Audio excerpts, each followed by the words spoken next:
The galaxy was at war.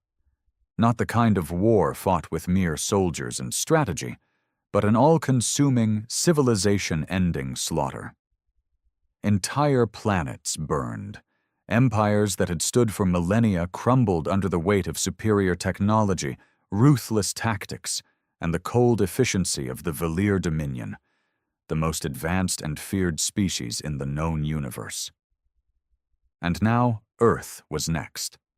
The Dominion had barely considered humanity a threat at first, a fledgling species, new to the stars, no genetic enhancements, no psychic abilities, no hyper-advanced war doctrines like the older races.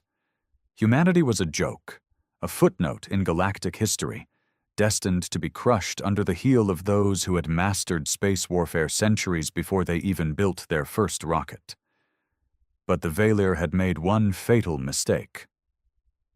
They underestimated humans. When Earth received the Dominion's ultimatum, surrender or be annihilated, the response wasn't negotiation. It wasn't even defiance. It was silence. For years, humanity had been working on something. A last hope. A final gamble. The HSS Black Horizon. No one outside Earth's Secret War Council knew the details. No leaks, no spies, no transmissions. The only thing the galaxy knew was that humanity had vanished from the battlefield for a while. They had retreated from the outer colonies. Their fleets had pulled back. Their diplomats stopped responding. And then, the Black Horizon emerged. It arrived in the Dominion-held system of Telvok Prime, the heart of Valir power in the sector. At first, it was dismissed as just another human warship, a futile attempt at resistance. The Dominion's fleet moved in, thousands of ships surrounding it in a perfect sphere, ready to reduce it to atoms.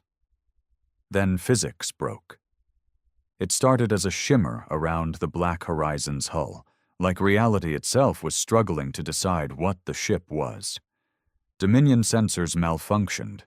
Their computers registered the ship as being in 12 locations at once. Weapons locked onto it, only for targeting systems to crash. Entire ships froze in space as their gravity drives flickered out of control.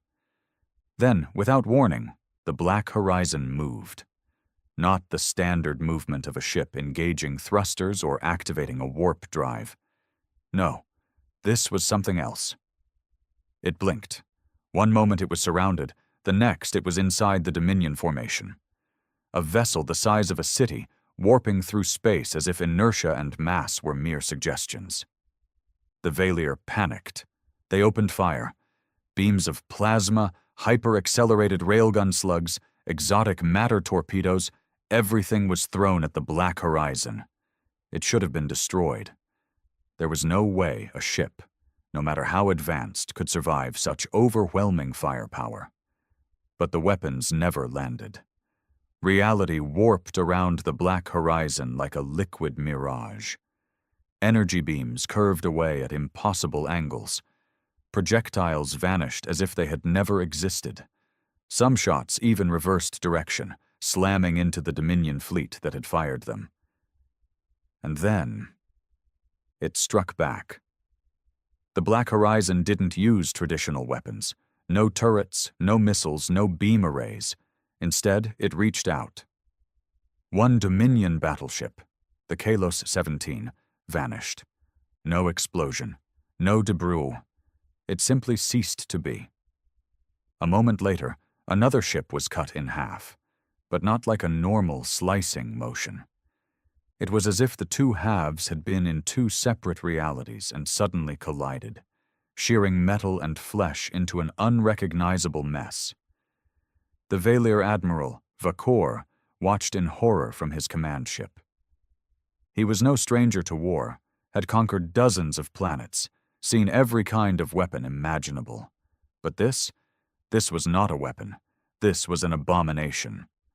"Retreat!" he roared, his voice shaking. "All ships, retreat now!" It was too late. The Black Horizon moved again, phasing in and out of existence, ignoring the laws of motion. Valier ships began disappearing faster than their sensors could track. Others suffered stranger fates. Some were frozen in time, their crews locked in an endless moment of terror. Others turned inside out, their hulls and living beings reversed into impossible configurations. And then, just as quickly as it had arrived, the Black Horizon was gone. The battle was over. The Dominion fleet had been reduced to scattered survivors, if you could call what remained survivors. Some of the ships had no crews left at all, their personnel simply erased from existence. Others had aged thousands of years in seconds, their hulls crumbling into dust. Admiral Vakor sat in stunned silence, watching the wreckage drift in the void.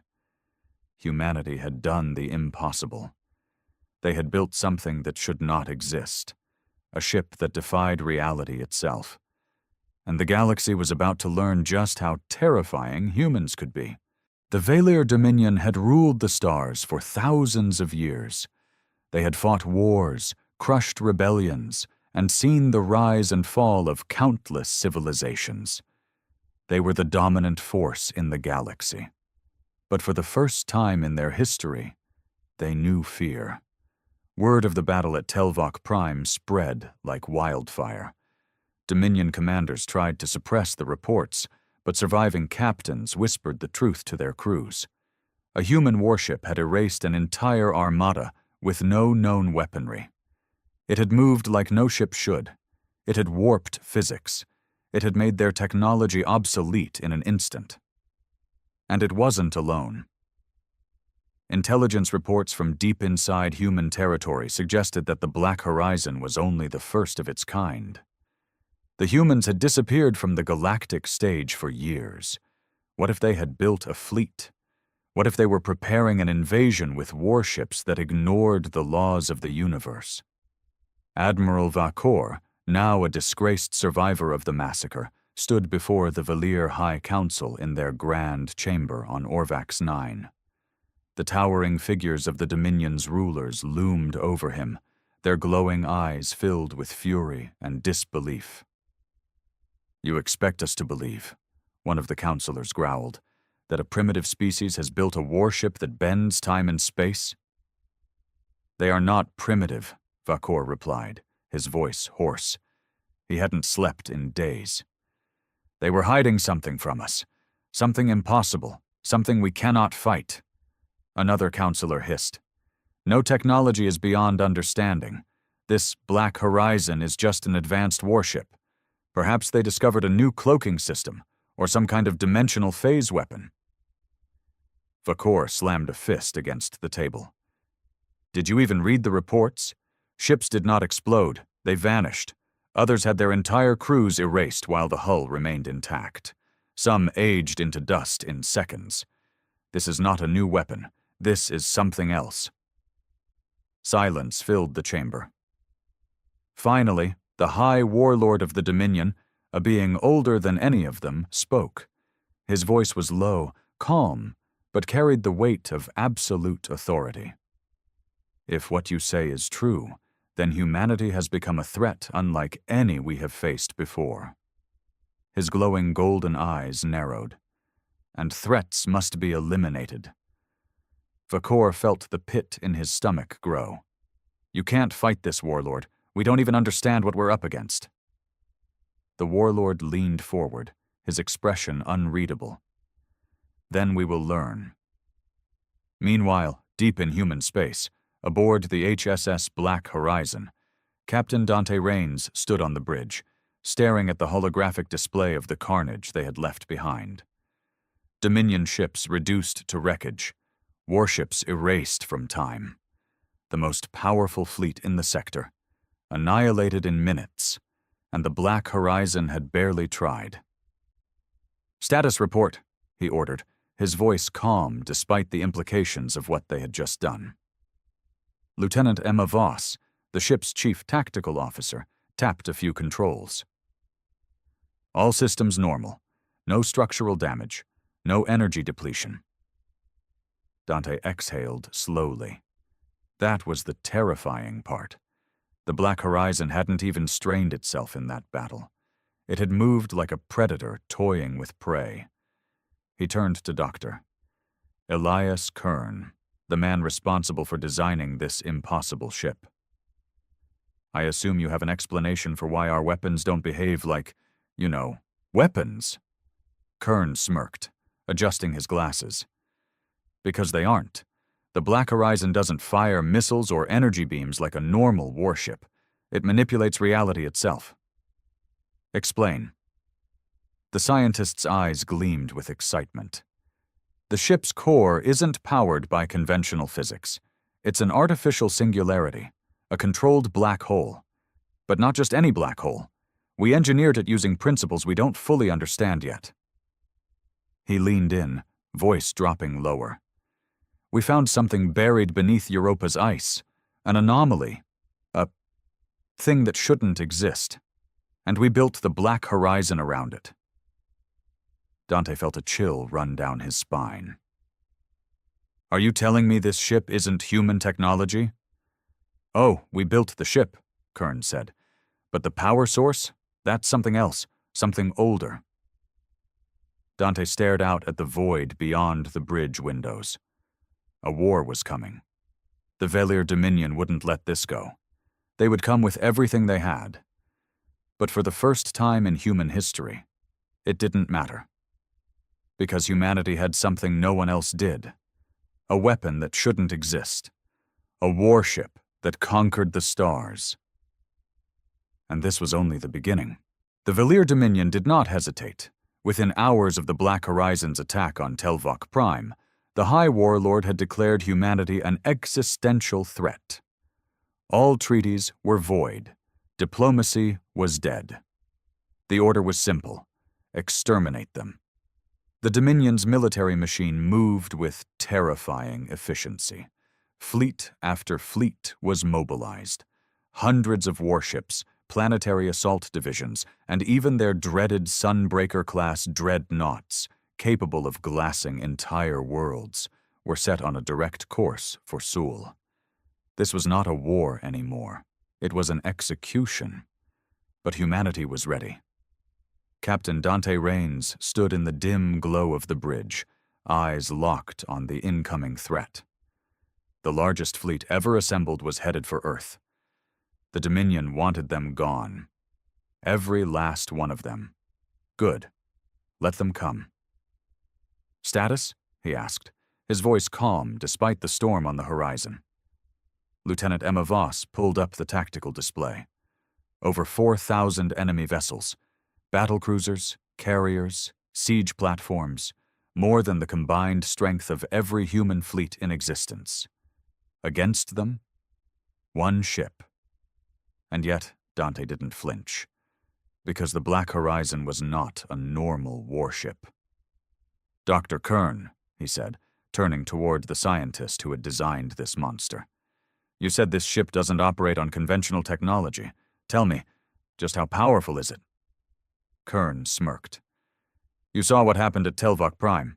That was a single battle. We've barely scratched the surface of what this thing can do. Dante nodded. Good, because we're about to face the full force of the Dominion. Kern's expression turned serious. Then it's time we show them why physics doesn't apply to us anymore. The Dominion fleet arrived in Sol space, weapons primed, expecting resistance. They found silence. No human warships, no defenses, not even planetary shields active. It was a trap. A shimmering ripple in space appeared near Jupiter, a tear in reality itself. And then, the Black Horizon emerged. The Dominion fleet opened fire immediately. Thousands of plasma lances, railgun slugs, and fusion torpedoes screamed towards the ship. Enough firepower to obliterate a planet.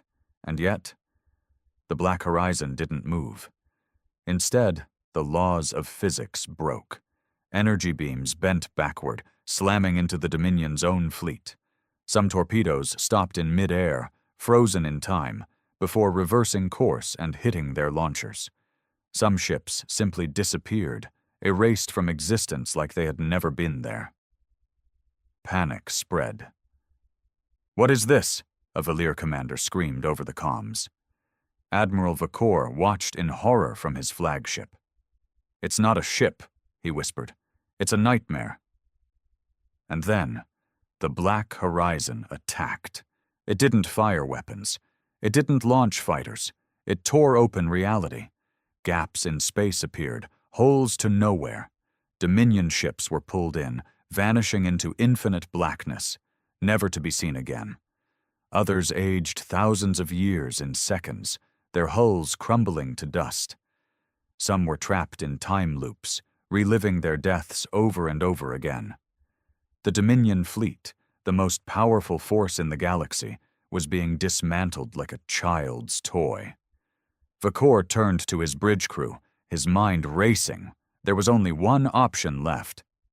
"Retreat!" he bellowed. "All ships, retreat now!" But before they could even run, the Black Horizon moved, not through space, not with thrusters. It blinked, one moment distant, the next right in the middle of the Dominion fleet. Then everything collapsed. For the first time in recorded history, an entire armada was wiped out in less than an hour. And the Black Horizon was untouched. The Dominion was broken. The war was over before it even began. Entire sectors of Valir space declared independence, terrified of what humanity had unleashed. The once invincible empire fractured overnight. And the Black Horizon? It vanished. Not back to Earth, not to any known human colony. It simply left. No one knew where. Some say it had become more than a ship, something beyond human understanding. A ghost in the void, waiting for the next empire foolish enough to challenge humanity. Because if there was one lesson the galaxy had learned that day, it was this: you don't break the laws of physics, unless you want something worse to break you. The Valir Dominion was in freefall. Once the undisputed rulers of the stars, they had been reduced to shattered remnants, their fleets annihilated, their leadership in disarray. The devastation caused by the Black Horizon wasn't just a military loss. It was a psychological wound, a horror they couldn't explain. Entire fleets gone in moments, ships erased from time, weapons turned against their own creators. This wasn't war, this was a warning, and the rest of the galaxy had received it loud and clear. The Grand Coalition, a union of powerful alien civilizations who had once dismissed humanity as primitive, now scrambled to understand what had happened. Were the humans still the same desperate survivors who had barely scratched their way into space? Or had they become something else? Something unnatural? The Black Horizon had vanished after the battle. No transmissions, no sensor readings, nothing. The last known location of the ship had been near Neptune's orbit, where it had blinked out of existence. Some speculated that it had returned to Earth's hidden shipyards, rearming itself for another impossible war. Others believed it had entered some other plane of reality, existing outside of time and space itself. One thing was certain: if the Black Horizon returned, it wouldn't just be the Valir Dominion that suffered. It would be everyone. Admiral Vakor stood before what remained of the Valir High Council. Their empire was burning, their fleets obliterated. And yet, the rulers of the Dominion still refused to accept the truth. "We must strike back," one of the counselors hissed. "Find the humans and wipe them out." Vakor clenched his fists. They still didn't understand. "We can't fight this," he growled. "You saw what happened. Our weapons were useless. Our defenses meant nothing. The Black Horizon is not a ship. It is something else. If we push them further, we won't just lose this war." He glared at them. "We will cease to exist." Another counselor, older and more cautious, leaned forward. "Then what do you suggest?" Vakor exhaled. There was only one option left. "We surrender." The chamber fell silent. One of the younger warlords snarled, baring his fangs. "Never." "You don't understand," Vakor snapped. We have already lost. The only reason we are still standing is because humanity has allowed us to." Another silence, this time heavier. The Valir were conquerors. They had never surrendered in their history. They had never been afraid. Until now. Finally, the High Warlord himself spoke, his voice barely above a whisper. "What, have we awakened?" No one had an answer. Dr. Elias Kern had seen many impossible things in his career. He had spent his life chasing the limits of science, breaking barriers no one thought could be broken. But even he had no idea what they had built. The Black Horizon was never meant to work. Humanity had designed it with the best technology they had. But somewhere along the way, something else had taken over. Something old. Something that shouldn't exist. As he stood in the frozen depths of the Kuiper Belt, watching the hidden lab's instruments scan for traces of the Black Horizon, he felt a chill run down his spine. The ship hadn't just vanished. It had left this reality. The only question was, would it return? And if it did, would it still be under human control? The Black Horizon was gone. Not destroyed. Not hidden. Gone. Every human sensor array, every deep space probe, every classified black site telescope in the Sol system had tried to track its last known coordinates. Nothing. It was as if the ship had simply ceased to exist. But something was still out there. Strange gravitational anomalies rippled across the outer edges of the system. Temporal distortions, small but measurable, appeared near Saturn's orbit. The quantum foam in the vacuum of space was different. And deep in the Kuiper Belt, Dr. Elias Kern was staring at a signal, a single pulse on his instruments, a signature that defied all known physics. It wasn't a distress call, it wasn't a transmission, it was more like a whisper from something outside reality. His heart pounded as he traced the data, running simulation after simulation. The pulse had come from beyond the observable universe, beyond time itself. The Black Horizon hadn't been destroyed, it had ascended. In the weeks following the Battle of Sol, the galactic balance of power had shifted overnight. The Valir Dominion was fractured. Some of their warlords had fled into exile, taking what remained of their fleets to distant, uncharted systems. Others had begged for peace, sending emissaries to humanity with desperate offers of truce. For the first time in history, the galaxy feared humanity. And for good reason. The Black Horizon had been just one ship. If humans could build another, if they had mastered the impossible, no empire would ever be safe again. Admiral Vakor stood in the observation deck of his ruined battleship, now nothing more than a drifting husk fleeing from a war he had once commanded. Once, he had been the Dominion's greatest admiral. Now he was a disgraced fugitive. He had watched his fleet, his people, be erased from existence by something that should not exist. And yet here he was, alive, while others had simply vanished. "Sir," one of his surviving officers said cautiously, "what do we do now?" Vakor's jaw tightened. The High Warlord had refused to listen. The Council had underestimated the humans. And now the Dominion was gone. But Vakor was not. "We learn," he said coldly. "We find out what the humans have created." His eyes burned with determination. "And if we can't defeat it," he exhaled, "we join it." Captain Dante Raines had seen victory before. But this was different. The Black Horizon had destroyed an entire armada. It had vanished into the unknown. And now, the galaxy was on its knees. Humanity had gone from a minor species to a galactic superpower in the span of one battle. And yet, something didn't sit right. "We don't know where it went," Dante muttered, staring at the holo display of the missing ship. "It didn't warp. It didn't jump.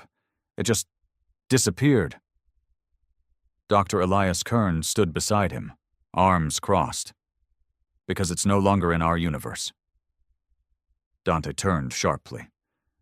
What the hell does that mean? Kern sighed. We built the Black Horizon with physics we barely understood. We manipulated gravity fields, time distortions, quantum singularities. He hesitated. But I don't think we were ever in control of it. Dante's stomach turned. Then who was? Kern hesitated before answering. I don't know. Silence. Then a beeping sound filled the room. A proximity alert. Dante's eyes snapped to the console. What the? Kern paled. It was the same signal he had detected in the Kuiper belt. A whisper from beyond reality. And it was getting closer. The signal pulsed again. A deep, unnatural frequency that defied all logic. It wasn't a distress call. It wasn't even a transmission. It was a presence. Captain Dante Raines felt the weight of the moment pressing down on him as he stared at the pulsating signal on the hollow display. Across the control room, Dr. Elias Kern was frozen, his mind racing through theories that had no sane conclusions. Then, the alarms screamed. Unknown object detected, the AI intoned, its normally calm voice laced with urgency. Anomalous energy signature approaching Earth orbit. The room erupted into chaos. Officers scrambled for data, hands flying across control panels, barking orders into comms. Dante's heart pounded. Was it the Black Horizon? Visuals now, he barked. The main screen flickered, then snapped to a live feed from Earth's orbital defense grid. And there it was, a tear in reality itself. A gaping wound in space, writhing like something alive, leaking tendrils of pure darkness. The laws of physics around it twisted and warped. Stars behind the rift seemed to shift, bending and distorting as if they were being dragged into something beyond comprehension. Dante gritted his teeth. Kern, what the hell am I looking at? Kern's face was pale. That's not a wormhole, he whispered. It's something worse. The rift shuddered. Then a shadow began to emerge. A structure, a shape, a ship. But not just any ship. The HSS Black Horizon. It was different now. Larger, darker. No longer just a warship, but something more. Its hull shimmered with a strange, unrecognizable material, almost as if reality itself was struggling to render its existence. Its silhouette pulsed, shifting between forms, as if it no longer obeyed the concept of a fixed shape. The bridge fell into dead silence. Then, the comms crackled to life, and a voice, distorted, layered, almost inhuman, spoke. We have seen beyond the veil. Dante's blood ran cold. That voice, he recognized it. It was his own. Impossible, Kern whispered, his mind refusing to process what they were hearing, but the voice continued. Time is a river. We are no longer bound by its current. Dante felt his fingers clench into fists. Who are you? He demanded, forcing his voice to stay steady. What happened to the Black Horizon? Silence. Then, the ship moved. Not through propulsion. Not through any known form of travel. One moment it was distant, hanging in orbit above the moon. The next, it was right outside. The Earth's defense grid crashed instantly. Satellites malfunctioned, their circuits frying as if something far beyond technology had overridden them. The entire planet's gravity field shifted, subtly but noticeably, as if reality itself had bent in the presence of this impossible vessel. Kern swallowed hard. Dante, he said slowly, that's not just a ship anymore. Dante exhaled. Then what the hell is it? Kern's gaze was locked onto the impossible mass before them. It's becoming something else. And that's when they heard it. A whisper. Faint at first, like a distant echo in their minds, then stronger, not words, not language, a presence. Something was watching them, something that had been beyond the edges of existence itself. And now, it had come home. Admiral Vakor sat in the ruined command bridge of his last remaining warship, drifting in deep space. His once proud Velir dominion was gone. And now, he felt it too, a whisper in his mind, a presence. Something had returned to the galaxy, something that was never meant to exist. And this time? It wasn't just humanity's problem anymore. The HSS Black Horizon floated above Earth, silent and still. But something had changed. It wasn't just a ship anymore. It wasn't even human anymore. It had seen something beyond existence, and it had brought something back. Dante Raines felt it deep in his bones, a pressure, an unseen force, something primal pressing against the edges of his mind. It wasn't just him. Every officer in the command center was holding their breath, their hands trembling over their consoles, though none of them could explain why. The comms remained open, and the voice, his voice but not his voice, spoke again. "We are no longer bound by time." Dante clenched his fists. "What does that mean?" No response. Dr. Elias Kern was furiously typing on his console, sweat dripping down his forehead. "I'm running a scan, but—" He stopped, blinked, stared. Dante frowned. "What?" Kern slowly turned to him. His voice was barely above a whisper. "This ship, the Black Horizon, it's not in a fixed state." He swallowed hard. "It's in multiple points in time at once." Dante's blood ran cold. "What?" Kern looked sick. "I'm reading quantum signatures that don't make sense. It's here, but also yesterday, and next week. It exists in a loop we can't perceive." His eyes darted back to the readings. "It's outside of normal time." Dante exhaled. "Then who the hell is flying it?" Before Kern could answer, the Black Horizon moved. It blinked, vanishing and reappearing instantly, this time hovering directly above Earth's atmosphere. No thrusters, no warp signatures, just movement that defied every known law of physics.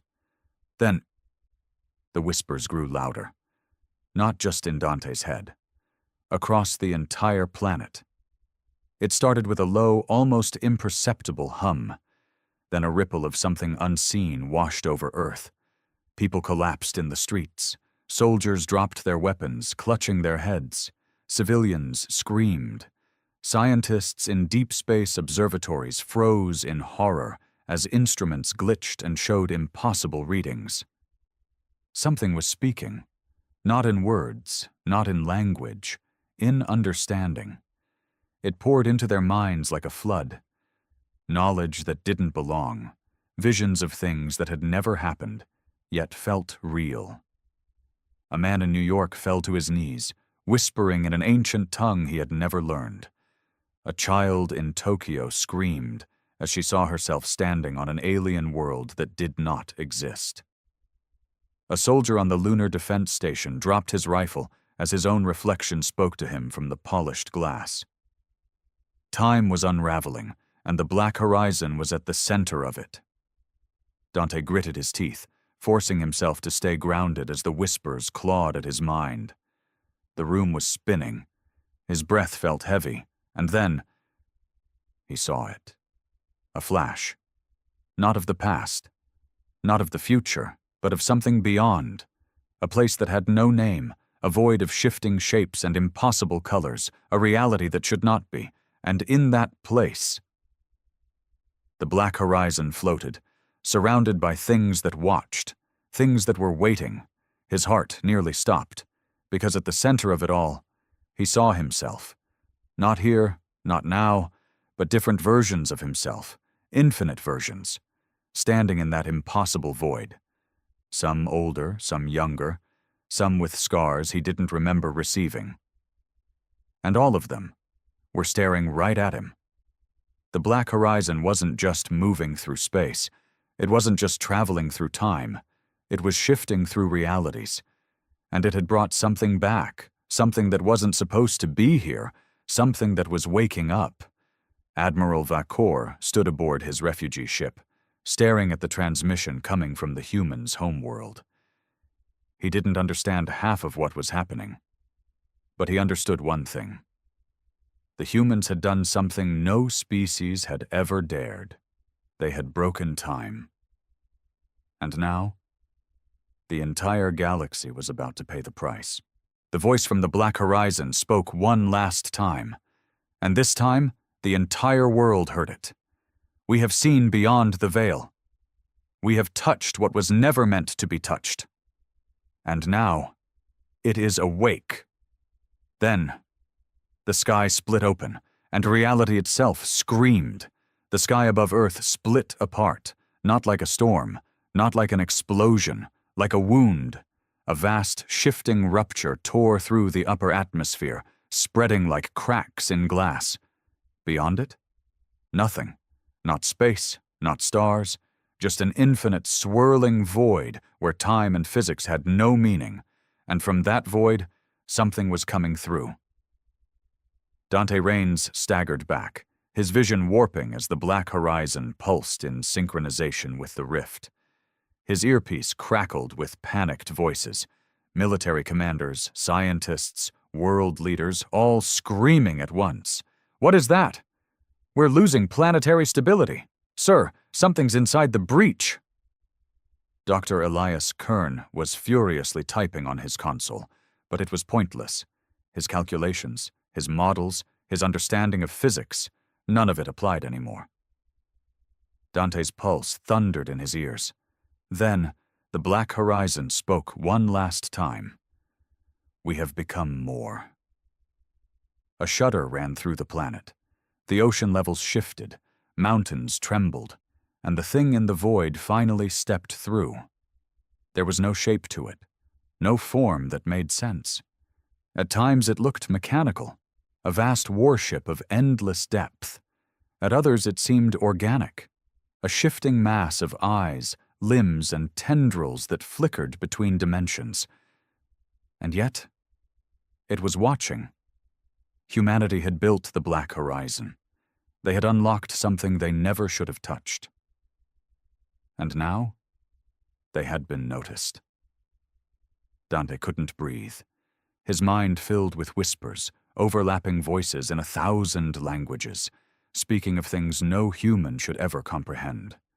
Memories that weren't his. Lifetimes in other universes. And in each of those lifetimes, he saw one common truth. This had happened before, and it had never ended well. Across the galaxy, empires trembled. The Valir Dominion, already fractured, fell into total collapse. Other species, once indifferent to humanity, now watched with terror. Because they understood one thing. The humans had broken the universe, and whatever had stepped through that rift was no longer human at all. As the world shook, Dante Raines clenched his fists. He had led the Black Horizon into war. He had commanded the ship that defied the laws of reality. And now, he was standing at the edge of something far greater than war. A new existence. One where time, space, and reality itself no longer mattered. And in that moment, he understood. The Black Horizon had never been a weapon. It had been a doorway. And humanity had just stepped through. "This is Captain Dante Raines of the HSS Black Horizon. I don't know if anyone is still out there. I don't know if this message will even reach another reality. But if it does, if anyone is listening, we didn't mean to break the laws of physics. We just wanted to survive. But now we are something else. And we are not alone. Be ready, because the Black Horizon has seen the truth. And the truth is terrifying." The Galactic Council chamber hummed with the quiet murmur of 1,000 alien voices, each representing one of the many species that formed the United Galactic Federation. Towering insectoids, gelatinous beings in containment suits, reptilian warlords, and countless others filled the Grand Hall.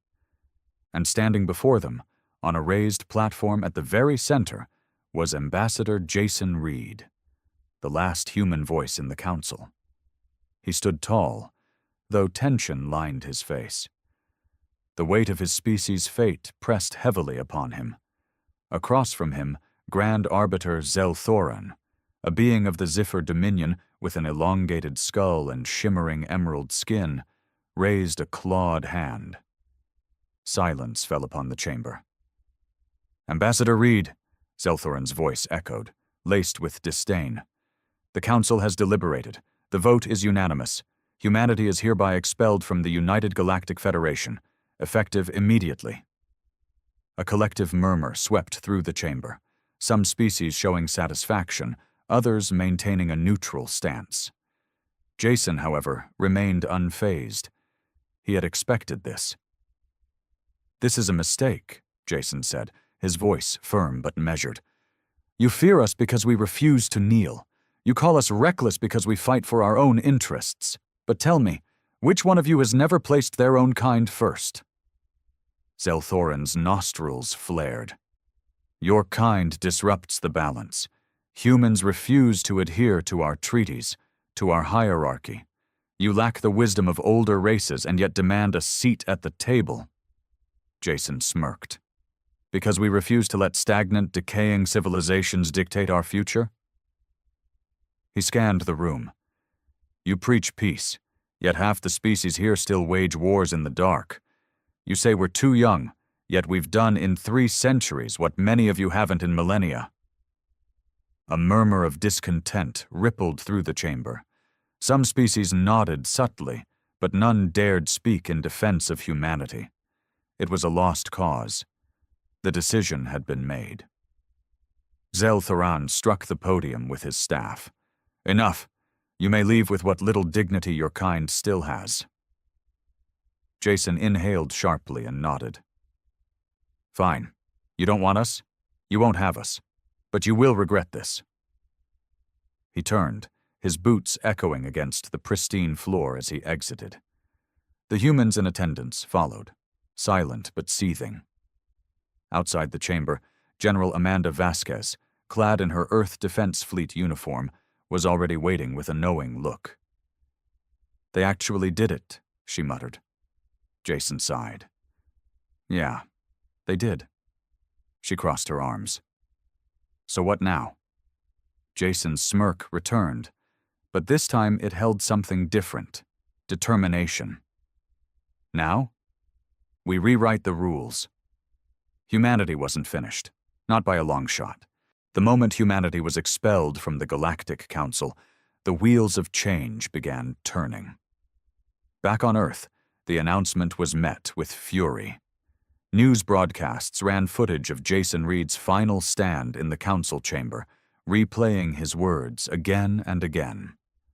Protests erupted across human colonies, not against their leaders, but against the aliens who had cast them aside.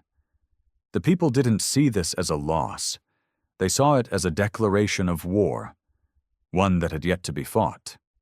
At the Terran High Command on Luna, the most powerful leaders of humanity gathered. Generals, scientists, diplomats, and corporate heads filled the war room. A massive holographic display in the center showed the galactic map, marking every known trade route, resource hub, and strategic location. Jason Reed stood at the head of the table, arms crossed, his face set in stone. "They think they've won by kicking us out," he said, voice calm but cutting. "But we are no longer bound by their rules, their treaties, or their restrictions. They've just given us the one thing we've always thrived on." Admiral Vasquez smirked. "Freedom." "Exactly." Jason pointed at the map. "For years, we've played by their laws, paid their taxes, traded under their tariffs, submitted to their ridiculous regulations. But now we set our own terms." Dr. Elias Carter, head of the Terran Research Division, leaned forward. "Are you saying we should break their technology embargo?" Jason met his gaze. "Not just break it, shatter it." There was a heavy pause before Vasquez grinned. "I like where this is going." For centuries, humanity had been artificially held back. The Council controlled what technology could be developed, what weapons could be built, what ships could be flown beyond designated territories. It was a system designed to keep them under control, to ensure no young race could rise too quickly. But now, with their expulsion, the floodgates had opened. "We don't have their numbers," Vasquez admitted, "but we don't need them. We have adaptability. We innovate faster than any species in the known galaxy." Jason nodded. "And we're about to prove it." Within weeks, Earth's shipyards shifted into overdrive. The next-generation warships, previously held back by bureaucratic red tape, were greenlit for mass production. AI research, once tightly monitored by the Council, advanced at an exponential rate. Experimental weapons that had been locked away due to ethical concerns were finally being tested. Meanwhile, human corporations saw an opportunity of their own.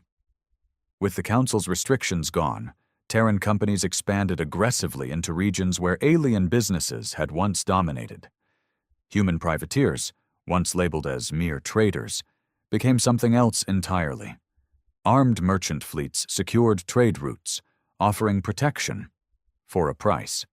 It didn't take long for the rest of the galaxy to notice. The first real confrontation came when the Zephyr Dominion attempted to seize a former Terran colony, believing humanity to be too weak to defend it. They were wrong. The new Terran fleet arrived in force, equipped with weapons the Dominion had never seen before. Their ships were faster, their tactics unpredictable, their AI-driven targeting systems flawless. The battle lasted less than an hour. When the dust settled, the Dominion had lost an entire fleet. Humanity had lost a single ship. The message was clear. The Council had thrown humanity out. Now humanity would show them why that was their greatest mistake. The defeat of the Zephyr Dominion fleet sent shockwaves through the galaxy. For the first time in history, a younger species had not only defied an elder race, but utterly humiliated them in battle. The Council tried to downplay the loss, calling it an unfortunate misunderstanding, but behind closed doors, they were panicking. Meanwhile, on Earth, humanity was just getting started. Jason Reed stood on the observation deck of the Olympus shipyards, watching as the first of the new Dreadnought-class warships was completed. The HSS Vengeance floated in the void like a sleeping giant, its sleek black hull bristling with weaponry the Council had long deemed too dangerous for developing species. Admiral Vasquez joined him, a datapad in her hand. "We've just finished retrofitting the first batch of ships. AI-assisted targeting, electromagnetic shielding, next-gen railguns. We're years ahead of what the Council allows their own fleets to use."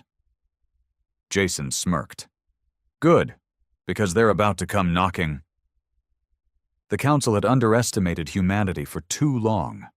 They had treated them as an upstart species, a minor inconvenience to be dismissed. But now they had no choice but to take Earth seriously. And just as Jason predicted, the Council's response came swiftly. A delegation arrived in Sol space, led by none other than Grand Arbiter Zelthoran himself. The massive Council flagship, Eminence, dwarfed the human escort ships as it took position in high orbit over Earth. Jason and Vasquez took a shuttle up to the Eminence, meeting the delegation in the Council's signature grand, opulent halls. Zelthoran stood at the head of the room, his emerald-green eyes filled with barely concealed contempt. "You have gone too far, Ambassador Reed." Jason chuckled, crossing his arms. "You threw us out, Arbiter. Did you think we'd just roll over and die?" the Zephyr leader hissed. "You have violated interstellar law. You have developed weapons forbidden to lesser species. You have conducted unauthorized military actions against a member race of the Council." Vasquez stepped forward, her voice cold. "We defended our people, something you failed to do when you let the Dominion attack us." The Council members murmured among themselves, clearly unprepared for this level of defiance. For centuries, younger species had always bowed to the Council's authority. But humanity? Humanity had evolved in war. They had survived through resilience. They didn't back down. Zelthorin's voice turned sharper. You must cease your militarization immediately and submit to Council oversight, or face consequences. Jason's smirk widened. Or what? The Arbiter's expression darkened. The Council will impose sanctions. We will cut your trade, isolate your species, and if necessary, we will enforce compliance. Vasquez scoffed. You're threatening us with war? No, Zelthorin said coldly. I am offering you a chance to avoid one. Jason exhaled slowly. He looked around the room, meeting the eyes of every alien present. They thought they still had power over humanity. They thought their threats carried weight. They were wrong. Jason took a step forward. You don't get it, do you? His voice was quiet, but it carried through the chamber. We don't need your trade. We don't need your protection. And we sure as hell don't need your permission. Zelthorin's jaw clenched. You are making a mistake. Jason shook his head. Number you made the mistake. His voice hardened. You thought throwing us out would weaken us, that we would beg to be let back in, that we would fall in line like every species before us. But that's not how humanity works. He turned, starting for the exit.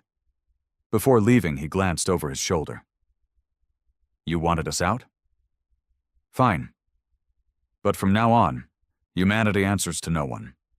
With that, Jason and Vasquez left the council chambers, leaving behind a room filled with stunned silence. Back on Earth, the declaration was made official. Humanity was no longer a part of the United Galactic Federation. They were something new, independent, unrestricted. And for the first time in history, an outsider species would no longer follow galactic law. They would write it. The Council's delegation returned to their homeworlds with grim expressions, their threats having fallen on deaf ears. Humanity had made its stance clear. They would not be governed, they would not be restrained, and they would certainly not bow. The response from the galactic community was immediate and divided. Some elder species, like the Zephyr Dominion, clamored for war, demanding swift and brutal retaliation to correct humanity's defiance. Others, however, saw something different. Opportunity. Within weeks of the Council's failed ultimatum, new communications flooded into Terran High Command. Species that had long suffered under the bureaucratic stranglehold of the United Galactic Federation reached out, offering to establish trade and military alliances with humanity. They had seen Earth's rapid technological advancements, their unpredictable and devastating military strategies, and, more importantly, their refusal to be controlled. To these species, humanity was no longer just a rebellious upstart. They were an inspiration. Jason Reed stood in the command center of the newly established Terran Sovereignty Headquarters, scanning through the incoming messages. Vasquez stood beside him, reading over a report on recent fleet movements. You're not gonna believe this, she muttered, handing him a datapad. Jason skimmed through the file, his brows raising slightly. The Zorvath clans, a nomadic warrior species that had fought the Council for centuries, had just declared their formal support for humanity. They weren't alone. Over a dozen smaller species, from independent merchant guilds to disenfranchised border worlds, had begun aligning themselves with Earth. Jason smirked. Well, looks like we're not the only ones tired of the Council's bullshit. Vasquez chuckled. And the best part? The Council can't do a damn thing about it. Without the legal bindings of the Federation, humanity had become something dangerous, an unregulated, fast-moving powerhouse that no longer played by the rules. Meanwhile, deep in the Zephyr Dominion, Grand Arbiter Zelthorin stood before a gathering of warlords, his frustration boiling over. Humanity has gone too far, he snarled, slamming his clawed hand against the table. They have corrupted lesser species, expanded beyond their means, and now openly challenge our authority. One of the Dominion's admirals, a scarred reptilian brute, growled in response. Then we do what should have been done long ago. We crush them. Zelthorin exhaled, composing himself. Yes, but not yet. His emerald eyes gleamed with calculation. Humanity fights like a cornered beast. We have seen what happens when they are underestimated. The warlords nodded grimly. The disastrous loss of an entire Dominion fleet had been a harsh lesson. We will not make the same mistake. Zelthorin's voice was cold. We will strike not with brute force, but with precision. We will divide them, break their alliances, bleed them slowly, and when the time is right... His lips curled into something that might have been a smile. We will erase them from history. Back on Earth, humanity was preparing for the inevitable. War was coming, and this time, they would not be caught unprepared. Jason stood in the war room, staring at the galactic map. His people had accomplished in months what others had failed to do in centuries. They had disrupted the balance of power, challenged the old empires, and shattered the illusion of council supremacy. But he knew one thing with absolute certainty. The galaxy wasn't ready for what was coming next. Because now, humanity wasn't just fighting to survive. They were fighting to win. The war didn't begin with a grand invasion. There was no declaration, no formal battle lines drawn. Instead, it started in the shadows. First, human trade convoys began vanishing without a trace. Merchant ships, once escorted by lightly armed patrol craft, were ambushed in deep space. Sensor records showed nothing, just ships disappearing mid-transit. Then came the sabotage. Supply depots on distant colonies erupted in flames. Data networks crashed, infrastructure failed, and entire communication grids went dark. Someone was testing them, probing their weaknesses. Jason Reed watched the reports pile up on his terminal. They're trying to bleed us dry before the real war even starts. Admiral Vasquez nodded grimly. Zelthorin isn't an idiot. He knows that if we fight head-on, we'll punch above our weight, so he's playing dirty. Jason exhaled, rubbing his temples. Good. Vasquez frowned. Good? Jason met her eyes, a cold smirk playing on his lips. It means they're scared. Across the stars, humanity's enemies lurked in the darkness, thinking they were clever. What they didn't understand was that humans thrived in the shadows. They had built entire industries around cyber warfare, black ops, and unconventional tactics. If the Dominion wanted to play that game, humanity would beat them at it. The first move came from the Ghost Division, an elite human intelligence network operating outside conventional military command. They tracked the missing convoys to a secret Dominion refueling station hidden in the nebula of Y-374. A squadron of human stealth ships, equipped with advanced cloaking technology, slipped into the nebula undetected. What followed wasn't a battle, it was a massacre. Human operatives hacked into the station's systems, triggering internal explosions before the enemy even knew they were under attack. Not a single Dominion ship escaped, but humanity didn't stop there. Sabotage teams infiltrated Dominion shipyards, planting viral AI codes that disrupted entire production lines.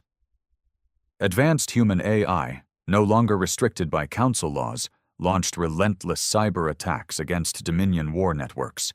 Black Ops teams tracked down enemy spies, eliminating them with ruthless precision. For every human ship lost, 5 Dominion assets burned. Zelthorin's frustration grew. He had underestimated humanity's ability to adapt. The war of attrition was no longer in his favor. If he wanted to break humanity, he had only one choice: full-scale war. And that was exactly what Jason Reed had been waiting for.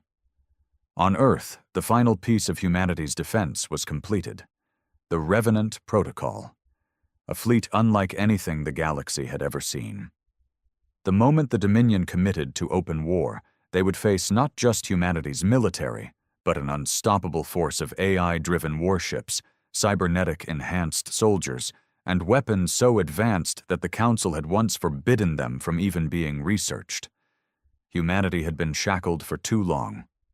Now they were unleashed, and for the first time in history, the galaxy would learn what it truly meant to fear humans. The Dominion struck with overwhelming force. Hundreds of warships emerged from hyperspace in a coordinated assault across human space. Zephyr dreadnoughts, massive city-sized vessels bristling with weapons, led the charge. Swarms of Dominion fighters filled the void, their sleek black hulls reflecting the light of distant stars. Plasma beams lanced through the darkness, cutting through human orbital defenses like paper. It was the largest military operation in the history of the Galactic Federation, and it was doomed from the start. Jason Reed stood in the war room of the Terran Sovereignty headquarters, watching as the enemy fleet advanced. Around him, high-ranking military officials and AI strategists analyzed incoming data in real time. Admiral Vasquez smirked. "Right on schedule." Jason nodded. "They think they're attacking us." He turned to the holographic display. "But we've been waiting for them." The moment the Dominion ships crossed into human territory, the Revenant Protocol was activated. At first, nothing seemed to happen. The Dominion's admirals, watching their fleets carve a path through human colonies, believed victory was within reach. But then, reports started coming in. Ships lost navigation. Their targeting systems glitched.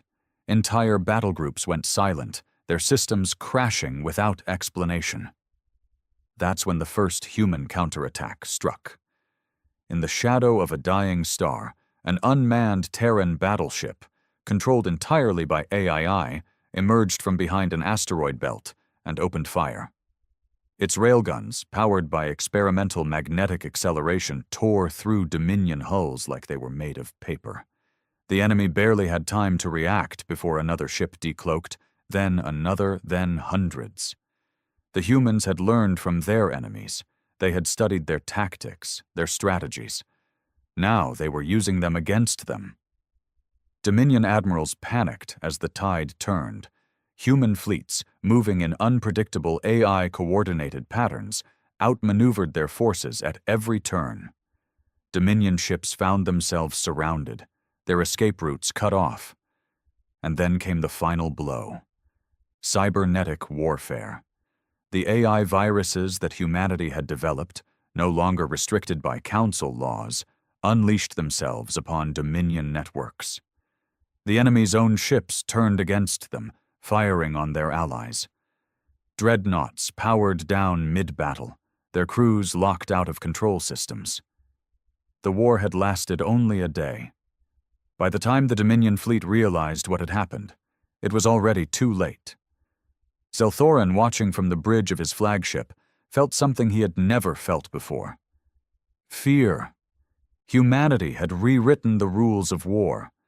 And now, for the first time in history, the galaxy would bow to them. Zelthorin gripped the edges of his command console, his emerald eyes scanning the chaotic battlefield. The once proud Dominion fleet was in ruins. His dreadnought, the Veil of Conquest, stood as one of the last remaining warships still under his control. The rest had either been destroyed, disabled, or worse, turned against him. This is impossible," one of his bridge officers muttered, their scaled fingers shaking over the control panel. "They were nothing, a lesser species. How?" Zelthorin's jaw tightened. He had underestimated humanity. They all had. The Council had thought of them as reckless, as a species that needed to be guided. But the moment they had been freed from the Council's restrictions, they had evolved. Faster, deadlier, and more unpredictable than any elder species had ever anticipated. And now, the Dominion was paying the price. "Admiral," another officer cried, "we're detecting multiple FTL signatures inbound, human reinforcements." Zelthorin turned sharply towards the holographic display. More Terran warships were emerging from hyperspace, larger, more advanced, each bristling with weaponry that shouldn't have been possible for a species this young. Humanity hadn't just been building a fleet. They had been building an empire, and now they were here to claim their victory. A transmission request came through. The comms officer hesitated before looking at Zelthorin. "It's them." Zelthorin exhaled, steeling himself before nodding. "Put them through." The hologram flickered to life, revealing Jason Reed standing tall, arms crossed, his expression unreadable. Beside him, Admiral Vasquez leaned against the command table, looking almost bored. "Zelthorin," Jason said, his voice calm, but edged with steel. "I'd ask if you're ready to surrender, but honestly, that ship has sailed." Zelthorin straightened, his pride warring with his survival instincts. "This war is not over," Jason smirked. "Oh, it is. You just haven't accepted it yet." He gestured to the battle behind him. "Your fleet is done. Your empire is next." Zelthorin's scales rippled in barely contained rage. "You think the Council will allow this?" Jason chuckled. "The Council? You mean the same Council that sat back and let you attack us? The same one that's terrified of what we've become?" He leaned forward. "We were the United Galactic Federation's greatest mistake.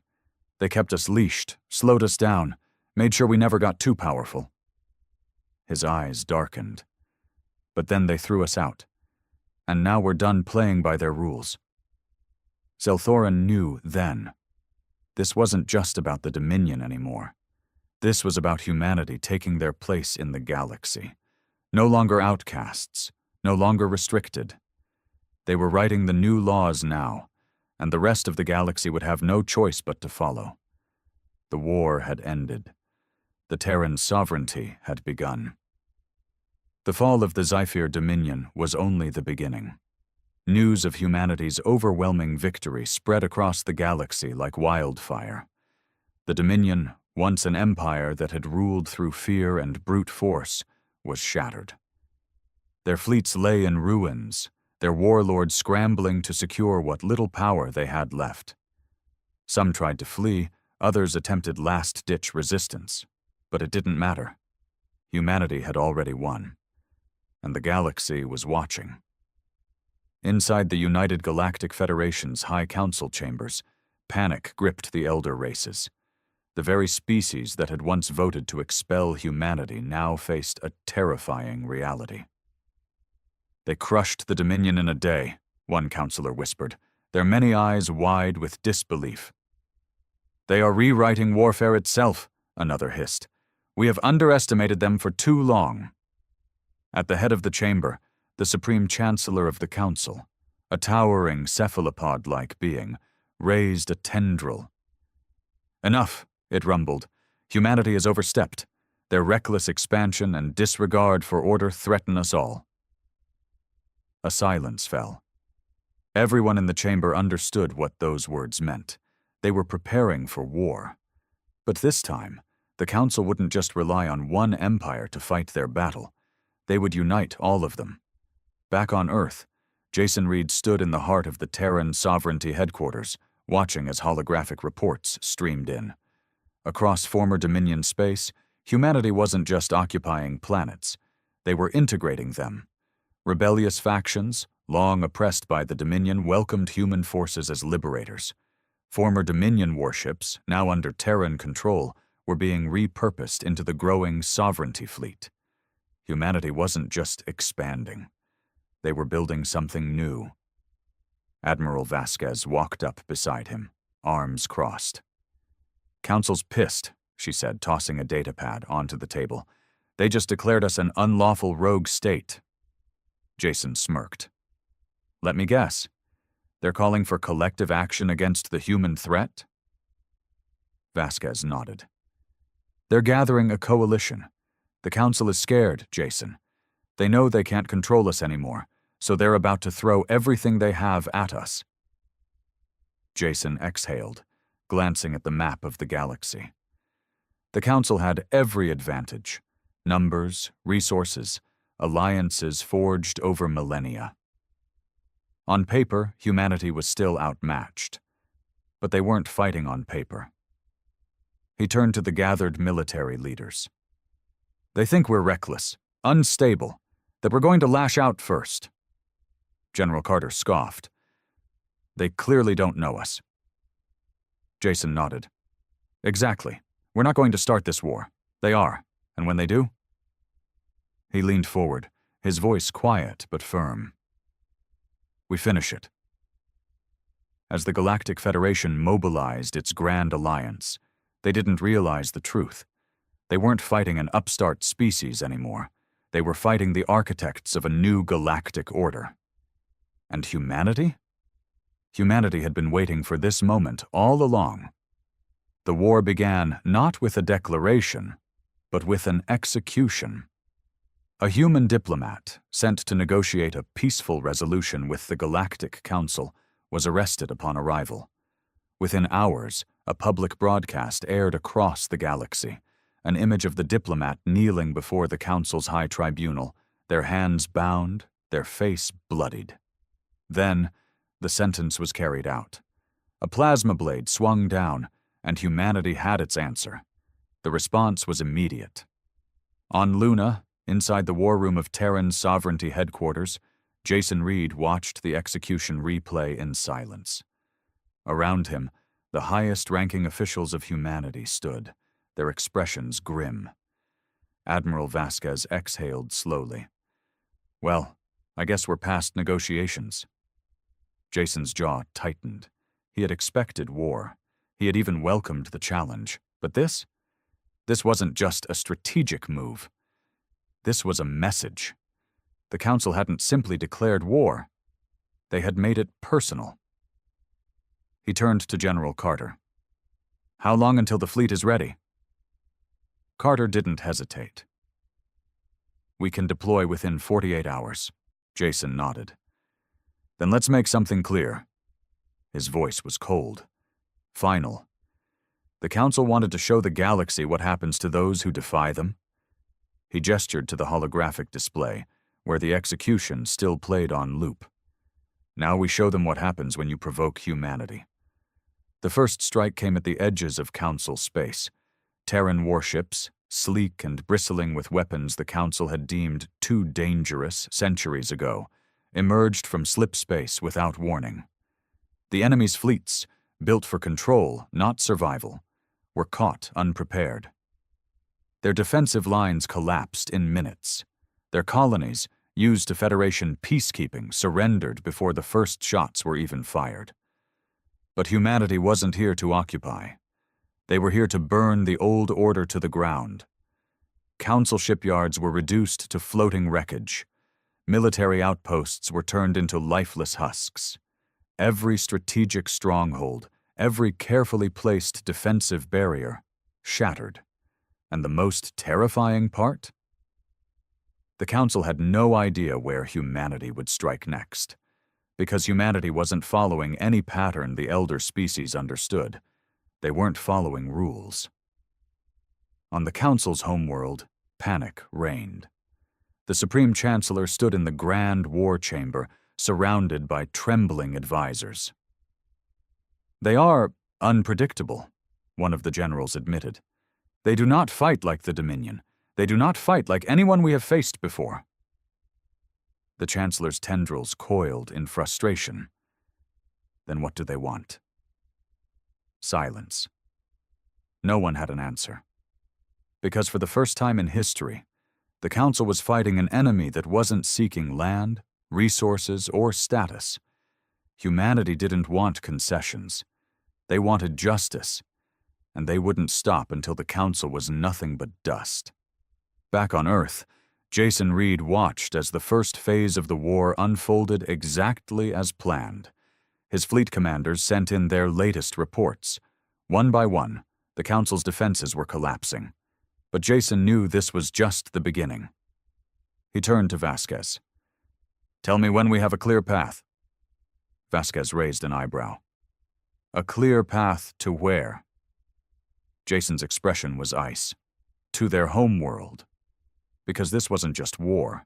This was retribution. The war reached its final stage faster than anyone had predicted. The Council, once the unshakable authority of the galaxy, was now a fractured remnant of its former self. Entire fleets had been annihilated, their supply lines cut, their worlds abandoned. The carefully constructed illusion of their invincibility had been shattered by a species they had once dismissed as reckless and insignificant. And now, humanity stood at their doorstep. The skies above the Council homeworld burned. Terran warships descended like falling gods, their weapons raining destruction upon the last of the Council's defenses. Plasma turrets fired desperately from planetary fortresses, but they were no match for the AI-assisted precision of human war machines. Elite Council strike teams attempted one final stand at the capital's gates, only to be met by cybernetically enhanced human soldiers, faster and deadlier than anything they had faced before. Inside the grand chambers of the Council, Supreme Chancellor Valzorith watched as the doors to the war room were blasted open. Jason Reed stepped inside, his uniform battle-worn, his eyes cold and unyielding. Behind him, Admiral Vasquez and a team of Terran operatives spread through the chamber, weapons ready. The Chancellor, battered and desperate, raised a trembling tendril. "Please," he rasped, "there must be another way." Jason didn't blink. There was. He stepped forward. "You killed it." The execution of humanity's diplomat had sealed their fate. The war could have been avoided, a balance could have been struck, but the Council had made a choice, and now humanity was making theirs. Jason's voice was like a final verdict. "The United Galactic Federation is over." Vasquez lifted her rifle. "So is your rule." A single shot echoed through the chamber, and with that, the old order fell. The aftermath reshaped the galaxy. With the Council dismantled, humanity didn't take its place. They erased it. No more centralized power, no more bureaucratic oppression disguised as diplomacy. The old empires that had once relied on the Council's authority now had two choices: adapt to the new system of independence, or fade into irrelevance. Former Dominion colonies, long subjugated, were finally free. Merchant guilds and smaller factions, once at the mercy of Council regulations, now thrived under a new, unrestricted economy. The balance of power had shifted permanently, and at the heart of it all, humanity stood as the architects of this new era. They hadn't conquered, they had liberated. But every species in the galaxy knew one undeniable truth: humanity had been held back for too long. Now, they owned the future.